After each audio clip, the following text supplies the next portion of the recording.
Good evening. This is Michigan Football at the Voice of College Football. I am your host, Dre, along with Mr. Mark Rogers. First of all, Mark, welcome. How are you doing? Please share your feelings with the people. I'm good.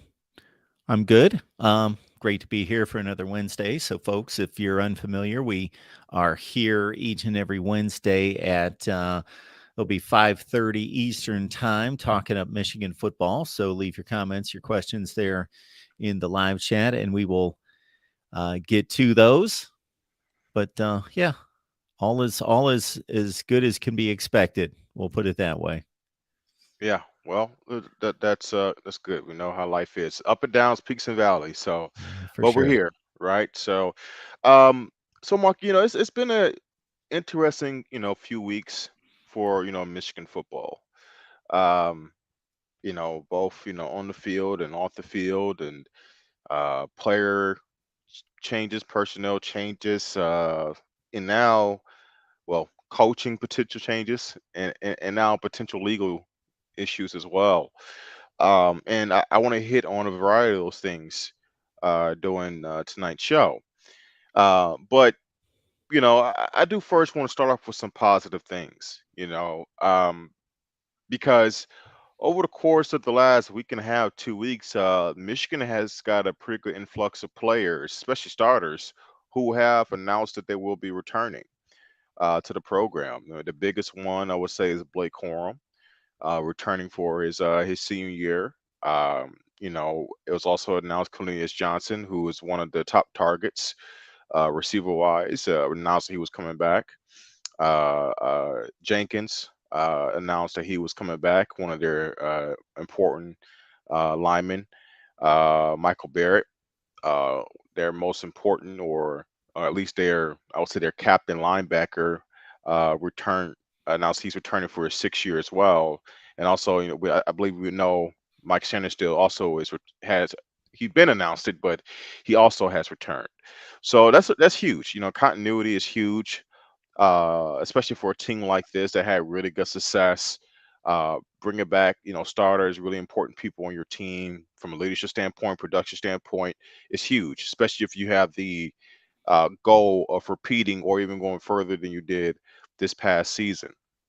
So, that's for me, and I'm sure a lot of Michigan fans, it definitely gives you a chance to kind of excel a little bit, feel pretty good about the team that you have coming back next year. We know JJ is going to be there. Donovan Edwards is also going to be there. I mean, he actually recently talked about his goals, saying that he wants to be, he plans to essentially, if all goes according to plan, he plans to declare for the draft next year, and is shooting to be a first round draft pick. And it's interesting when he said that.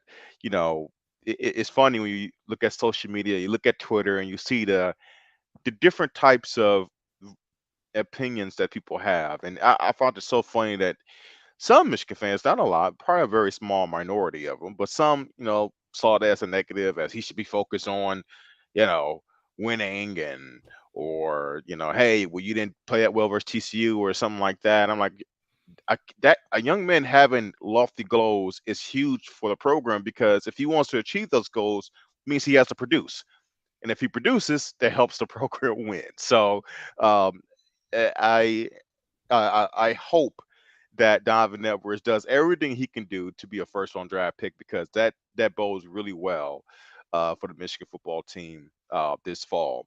So, you got him, you have JJ. This is going to be a big summer for JJ. I think, and I want to hit on this later. Look, CJ Stroud declared for the NFL draft.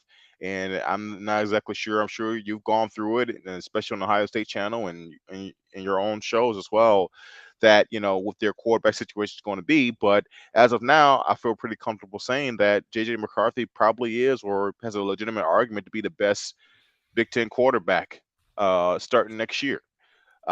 Flaws and all, we'll see if he can progress. I mean, maybe you can argue Talia Tagovailoa it's in that argument, but I think he has a legitimate, you know, uh, chance to do so, to start off that way, and that's huge, right? So, um, things are looking pretty good for this program right now. So just kind of want to get your thoughts on that, Mark. I'm sure you probably didn't expect some huge exodus of players, but it's always good to see key players return to your program.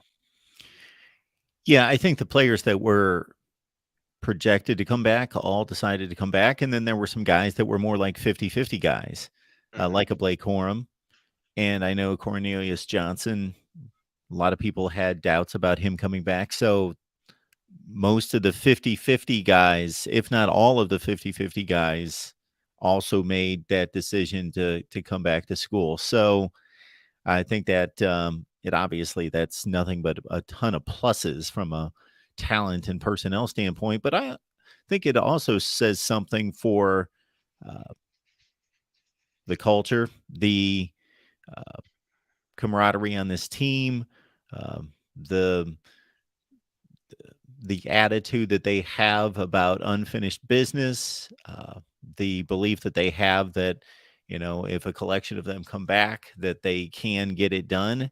Um, Not that, and when I say can get it done, obviously I'm talking about the ultimate goal of a national championship. What they achieved the last 2 years is phenomenal in basically taking back the Big Ten and taking that away from Ohio State for the first time in close to 20 years. That Ohio State, you would not have be considering them to be the program or the team in the Big Ten. I think with Michigan backing up what they did the previous year, that I I, I don't have any argument, nor would I really take any argument from anyone that Ohio State is still the program or the team in the Big Ten. I don't think they're far away from it, but Michigan's won the game 2 years in a row and won the Big Ten championship. So they're uh, the owners of the Big Ten right now, and they have a lot of guys that obviously are bought into coming back and going for another run. The thing about JJ McCarthy is I'm right there with you in regards to his status as the best quarterback in the Big Ten. Yeah, the first name that would come to mind uh, from an experience standpoint, from the standpoint of talent and experience combination, would be Talia Tungavailoa. Uh, of course, Ohio State's going to have most likely, unless they do something in the portal, which I don't see that happening because I think everyone that has that type of talent or experience to start at in Ohio State, there's only a couple of those guys, and they have made decisions like a Sam Hartman to Notre Dame. So I think it's going to be an inexperienced quarterback at Ohio State, whether that be Kyle McCord or Devin Brown. That's not to say that the winner of that quarterback battle can't be the best quarterback in the Big Ten, because Ohio State is, let's see, it's been 3 or 4 consecutive quarterbacks that didn't have experience that turned out to be arguably the best quarterback in the conference, whether that's CJ Stroud, Justin Fields, Dwayne Haskins, going back JT Barrett. He didn't have any experience when he was the first when he first started at Ohio State. So, but for right now, when you look at 5-star talent and a guy that led his team to a Big Ten championship and a playoff appearance, and regardless of his mistakes in the playoff, a lot of yards and a lot of points in the playoff game, then as I look around the league, JJ McCarthy's right now the guy that you would consider to be the best. So there are a lot of positives for Michigan. There is Jim Harbaugh flirting with the NFL. That seems to be all said and done. For now. And there's this little squabble with the NCAA. I Yeah. don't expect much to come from that.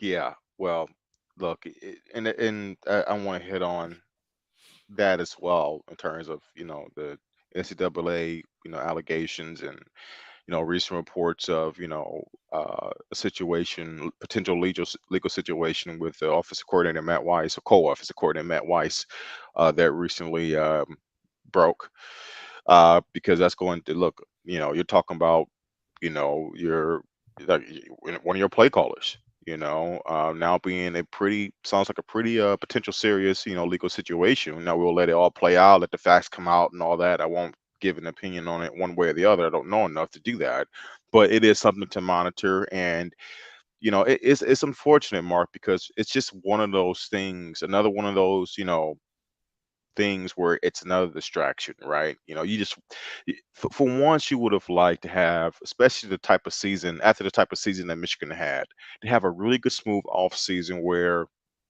look, you're going to have some players that leave. That happens at every program around the country, right? You're going to have some things that come up, but for the most part, you want a quiet, positive, moving momentum type off season. And I just feel like Michigan really hasn't had that the last couple of years. For ironically, their best 2 years in a long time. Um, but I brought up earlier about players coming back and how big that is. But there were a couple players that did leave, and some for various reasons. Um, but look, the biggest surprise to me, you brought up 50-50 guys. I did not see Wabi Anoma leaving.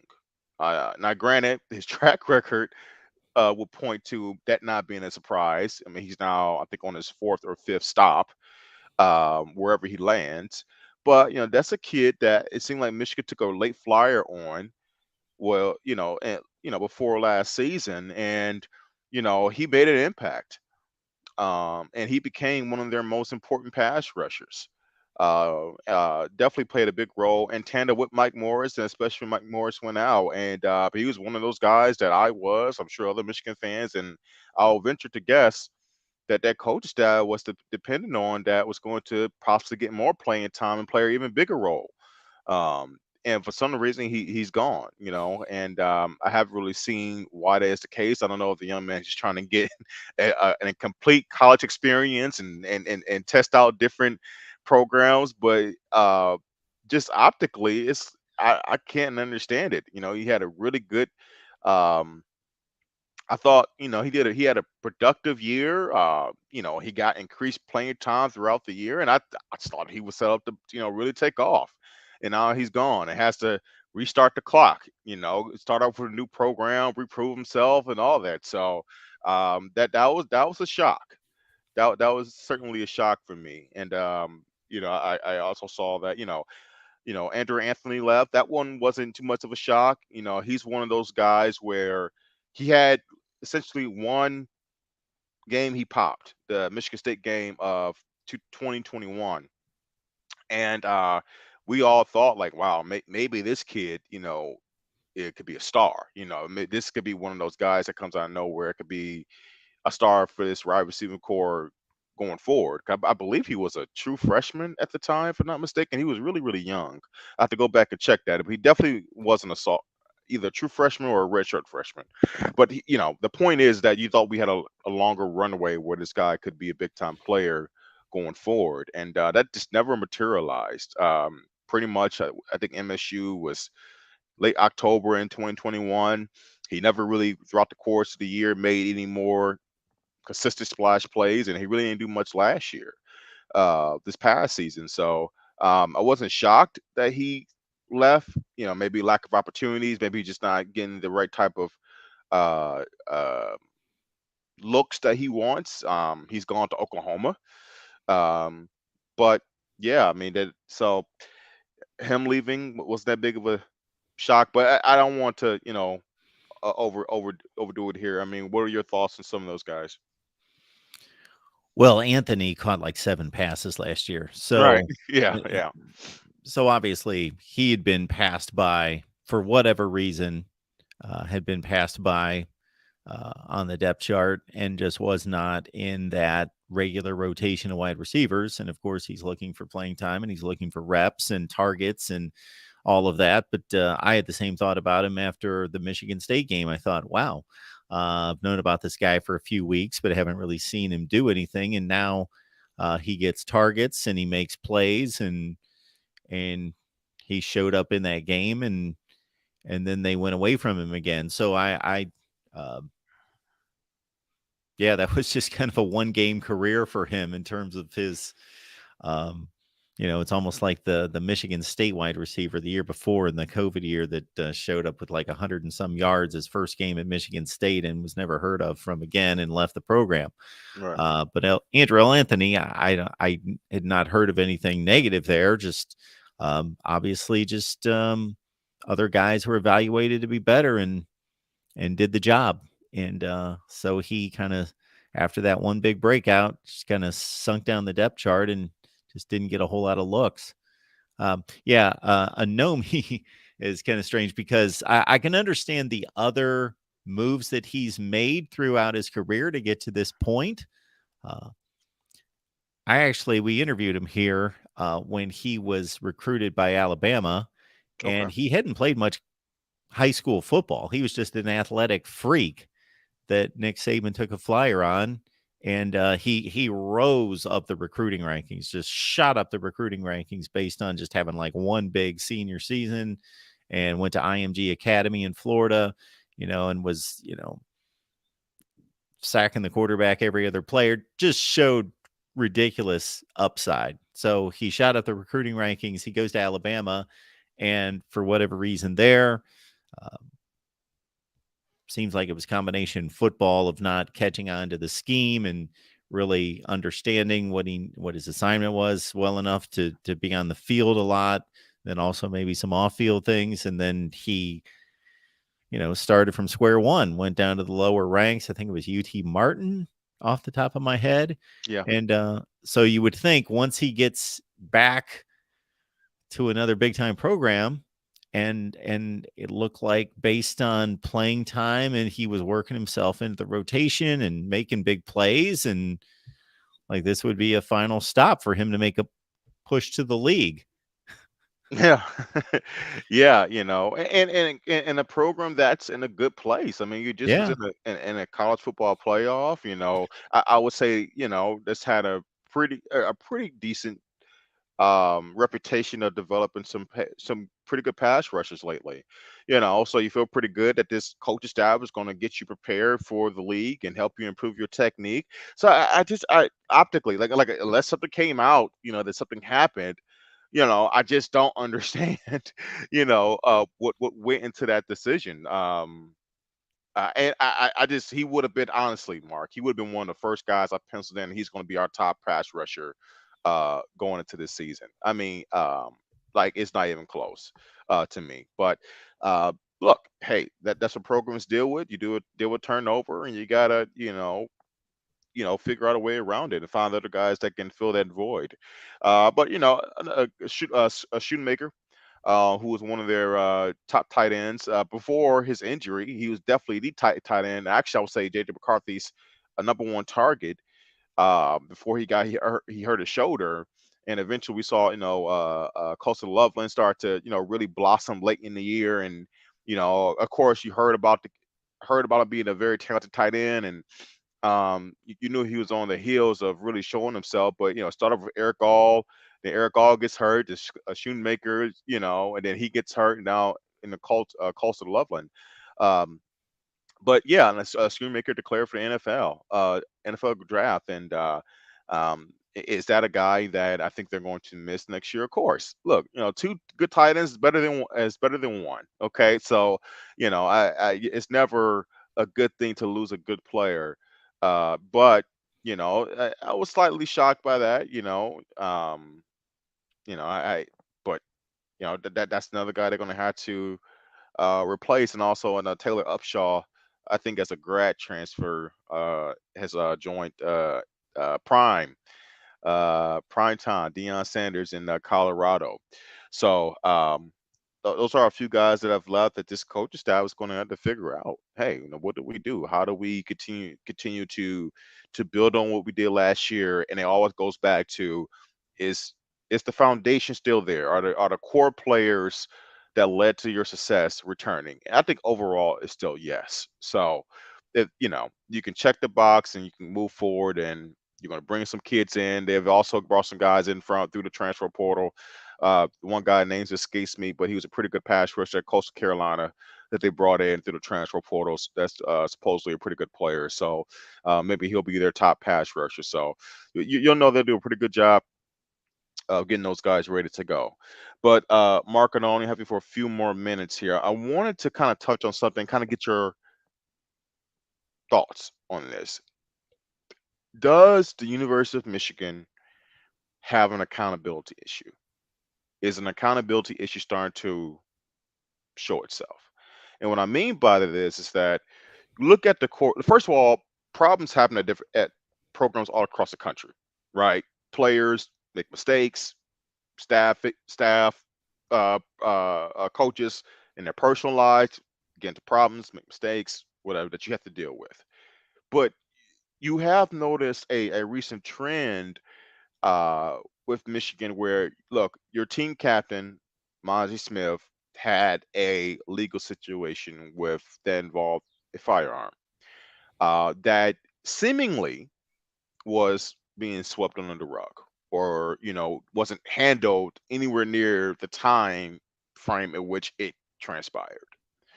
Um, you have now your Donovan Edwards, one of your most important players, tweeted something that was seen as anti-Semitic. That's out there. That's not my opinion. That's been out there. And some people may not have felt like he was um, he did not he wasn't held accountable like he should have been, right? Not to take away the young man's career, but did he really learn his lesson? And then now, your co-offensive coordinator has a legal situation that he's dealing with as well. And I think the problem, especially here locally, Mark, is that there's this term called the blue wall, in which Michigan controls the narrative and the news, and they're not really held accountable for when they do things wrong, but they're quick to point the finger at other people about the morality things they do wrong, such as Ohio State, for example, at times, right? Um, and real quickly, I think problems like this unfortunately happen everywhere. I do believe at times Michigan takes the high morality type of look on things, and I think it can be perceived by others as hypocritical when these things come out because it does not seem like they hold themselves accountable as much as they hold others. I know that's a lot to digest very quickly, but just kind of. Yeah, so I don't know this to be true, but this is just one way to look at it is that when a football program, and usually that means one particular head coach because they built the program and they're uh, at the top of the line and they are the most prominent person and the person that everyone knows and the figurehead and the person that uh, is the most famous in the program. That's just the way college athletics works. Is the head coaches run the sport. They are the most popular. They're the ones that stick around more so than in the pros where the players, have 10 and 12-year careers and stick around. Obviously, these players are driving by for a year or two or three. So the coaches are the stars of the game. That, and Jim Harbaugh is as much of one as anybody in college football. That when someone has that much power, popularity, and success, that there are less people out there that are willing to hold them accountable. There are less people willing to be the person to stand up and say that not everything's perfect and things could be run better, done better. We're handling all these other aspects of the program great, but we're kind of starting to think maybe we're above, you know, certain guidelines or certain rules and regulations, and that's not a great thing. I think it's just human nature that there are less people that are apt to blow the whistle against someone who um, is as popular and as powerful and as successful rather than our head coach is 7-5, and we're doing a lot of things that we shouldn't be. So there would be more people. More, it's more likely that more people are apt to stand up and call that to question under those circumstances. That's Yeah. just a thought. I don't know that that's going on. I don't know if that's No, a thing. it's possible. It's definitely possible. And I thank you for sharing that with us. Guys, please hit the like button. Mark is everywhere. Mark, thank you for joining us tonight. And we'll see you again next week. Absolutely. Appreciate it, Dre. No problem. All right, guys. So, I want to continue to uh, expand upon that. We bring up the accountability issues not to attack the University of Michigan program, but it's just to sometimes to be as healthy as possible. It's good to look internally and ask yourself, "Am I doing everything I can to to be the best person version of myself?" Right? And I think for when you've had a year like the University of Michigan has had, both on the field and off the field. And I'm not going to try to make it seem like there's been a ton of off the field issues. There hasn't, and I think more times than not, I can't put a percentage on it. They handle themselves very, very well. They're not some program off the rails where they're having guys and players getting into tons of legal issues and stuff like that. No, they run a pretty clean program. But you don't want to see your team captain have the situation that he had, and it seems like though that situation was swept under the rug, right? You want to be very careful with how that is perceived, um, and so that's the type of thing that you just want to be very, very cautious of. So as we're now in the off season, it's okay to let's have these conversations. Hey, offensive coordinator is now possibly dealing with a legal issue, and as we find out more information about that, we're going to have to talk about, well, when did this happen? Did somebody else know about it? Were there any signs of it? And then those corresponding steps should be handled, accordingly, right? In terms of holding those people accountable. Maybe it's just on him, and if that requires some kind of administrative action, then so be it. You have to do that. You have to set a standard for everyone, top down. No one should be above, approach. And look, and Mark made a great point about the hierarchy, especially in college football, where head coaches, and it wasn't to impugn Jim Harbaugh in particular, but just in general, head coaches have a ton of power, right? And these are, situations that are nowhere near similar to what we're talking about, but I just want to give examples. You know, you think about what happened with Penn State and Jerry Sandusky and the fallout and the impact it had on Joe Paul's career and his legacy, right? And same thing with Bo Schembechler and Dr. Anderson, and why those things get so polarizing. It's because the head coach. That's what makes college football so special. The head coach really is a CEO of the program, and to be honest with you, the head coach of a big time college football program is one of the most important people on campus. Maybe not in terms of title, but let's just you're honest in terms of importance and status and notoriety, all those things. So that's why when these certain things come out, whether it's serious or not so much, it does fall back on the head coach. And when you take that and you combine it with a head coach where it seems like he's not fully on board with being 100% committed to the job, that's where it's okay to say, hey, Jim Harbaugh, are you how locked in are you with your program? You know, it's okay to ask those questions.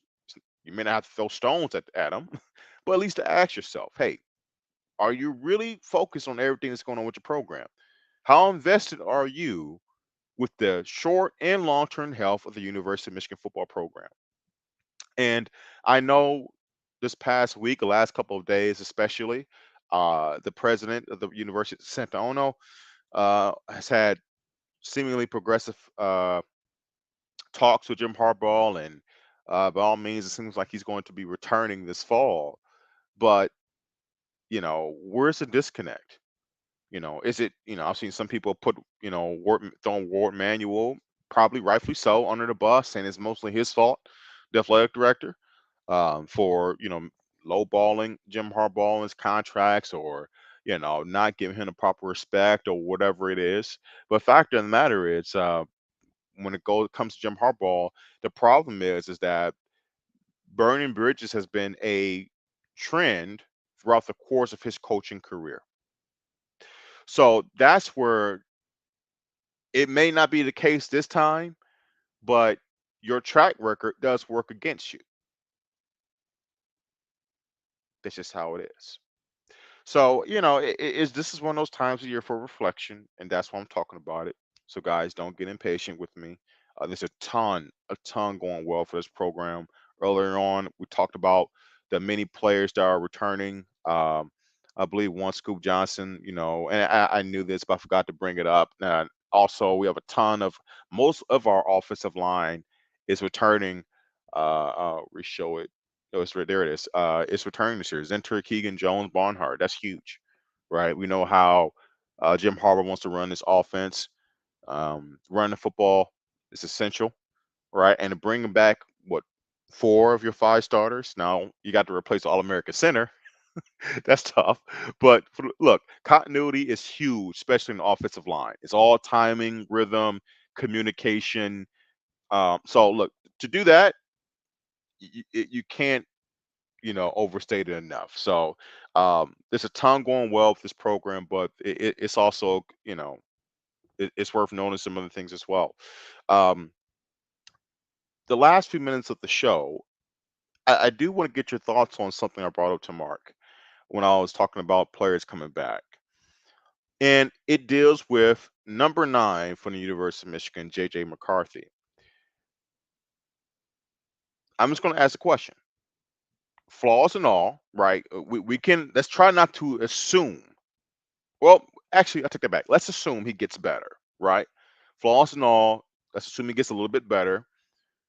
Is JJ McCarthy, as of now, based on what we know now, the best returning starting quarterback in the Big Ten? I say yes. Now, I know some people are throwing out Drew Aller, the young quarterback for Penn State. He doesn't really have, we don't have much of a sample size on him yet for me to say that. I need to see a little bit more before I can put him in that category. Um, I believe, I'm not sure if someone can double check for me. Has Peyton Thorne entered the transfer portal for MSU, or is he? Uh, he's a very polarizing guy for MSU fans. Um, from what I've heard, some of them love him, some of them don't like him. Um, but as of now, I don't think he ever got benched. Even as their season kind of went off the rails. So I mean, Peyton Thorne is, I guess, in that conversation. I think the obvious one that it's probably okay to put him a little bit above JJ is probably Talia Tagovailoa. Um, he's small, susceptible to injury, but he's very, very dynamic, and he's fearless. Uh, so I think maybe it's okay to put him there, maybe number one. If you want to go 1A, 1B with him and JJ based on stylistically who you prefer. Um, Ohio State is a question mark. Now look, the lineage, points that whoever starts for Ohio State is probably not going to be bad. They'll probably be good and productive, but there's still a question mark. So how we can't put that above JJ, right? We know what JJ is. Everybody else is really a question mark. Who is Wisconsin's starting quarterback going to be? Graham Mertz, even though he struggled, I mean that's a new quarterback. That's a question mark. Who is um why am I drawing a blank on his name? Luke Fickle. Who is he going to have as the starting guy? right? Those are things that have to play itself out. But as of now, and thank you. How can I forget about good old Cade McNamara? Thank you, Go Blue 81, for reminding me of Cade. Cade's definitely in that conversation. Um, Man, I mean, honestly, maybe you could say Cade's number two or number three. Maybe not two, but definitely in the top three or top four. Think about it. I mean, how many other quarterbacks in the Big Ten have the experience that he has, right? I know that some Michigan fans don't love Cade, but I think all Michigan fans at least respect him, right? And I think based on what we know about him and you look around the rest of the conference as of now, yeah, he's probably in that top three, top four range. Now, I think the problem for him is not his ability, but the play calling for Iowa. Are they going to allow him to be his best version of himself? I guess we'll see. Yeah, but I do agree with you, Go Blue 81. With Iowa, he could be good. He can be. He can be. I think Eric All has joined him there. Um, so that he has chemistry with him. Obviously, they played well here together. Um, but I think the biggest thing with them is going to be play calling, right? Um, but I would anticipate that Iowa's going to be pretty good. We know they do a solid job on defense. Cade takes care of the football for the most part. They should. I mean, I would pick them as a favorite in the Big Ten West for sure. Um, he's definitely the best quarterback in the Big Ten West as of now, based on what we know. So, but no, it's worth noting. JJ probably is, the best quarterback in the Big Ten, but he has to get better at some things, for this program to get better to go further, right? Um, I, one of the biggest things I would like to see. There's two things, and I'll talk about this next week. What are the five things? I'll give you five things next week that I want JJ to get better on. But I'll give you two things now, um, that I want to see a drastic change with him. One, decision making. Decision making. Knowing when to throw the ball away and let the play another down. Knowing when to check the ball down when a play down the field isn't there. Knowing when, okay, my progression there is not there, my progression there isn't there. Let me take off, get a couple yards, and slide to protect myself. Number two also deals with running the football. Please, please learn how to do a read option. Learn to keep the football. No one's asking for you to put yourselves in harm's way a ton of times. I'm not insinuating that he's scared of contact. I think that kid's a fierce competitor. I love him. I really do. I love his competitive spirit. But this whole thing where he's not even pulling the ball and you're seeing the edge crash down hard, and where it's obvious that they're not even worried about him pulling the ball, that's a problem. And essentially you're wasting your time even doing the read option, even calling it. You're not even reading, you know. If he wants, and look, you saw the effect it had in the playoff game. If he wants to really to utilize his strength to take this offense to the next level, he has to do that. I mean, look at a guy who I think, I'm not saying he's a bad quarterback. I don't think Max Duggan is supremely more talented than JJ McCarthy. I think JJ McCarthy probably is more talented than him. Look what Max Duggan does, right? He could have, if he wants to look at how he should go about utilizing the read option. Look at the film of the guy you just played across from you in the playoff game. You got to do it. Utilize your legs. Make the defense fear and respect that, because it's going to make everybody else better. Everybody else better. So those are two things. Two things. Like, I'm begging this coaching staff to get into this kid's head and to get him. Hopefully with more repetitions. I know, and some of you guys have talked about this with JJ lately, especially when we criticize him, is that, well, he got hurt last off season and he got shut down, and He really didn't get the repetitions, and I think there's some. Uh, I think there's something to that. However, he did go through an entire season being a starting quarterback, and he never seemed to quite to figure it out regardless. So I need this this off season for him to really get into that and figure it out, and um and to do it quickly, because it's a shame, when you have his athletic ability and he's not utilized it to his full potential. So um and if he does that, if he does that, the rest of the Big Ten and the country needs to watch out, because you have a quarterback that has that dynamic to him, that has this type of offensive line, this running game. He has ability to throw the football with pretty good velocity, can run the football very well, and he gets good with his decision making. Now you're talking about a special situation. Two caliber, two NFL caliber running backs. Oh yeah, oh yeah, NFL caliber tight end. Yeah, and a defense that is returning a pretty good amount of their starters. Michigan sitting pretty well for this upcoming fall. They really are. And we'll see how the rest of the off season continues to play out. I really hope this Harbaugh fiasco is behind us in terms of contract and all this stuff is draining. And I just hope when these kids, you know, take some time off, go home at some point during the summer before they start fall camp. That everyone's feeling pretty good about themselves. Everybody has the same goals in mind, and things are clear. Clear to go. So um, that's pretty much what I want to talk about tonight, guys. Please hit the like button on your way out, and be on the lookout for next week's stream, as we talk more about this team and hopefully more good news and maybe some clarity on some of this legal situation with Matt Weiss that we may have to break down. And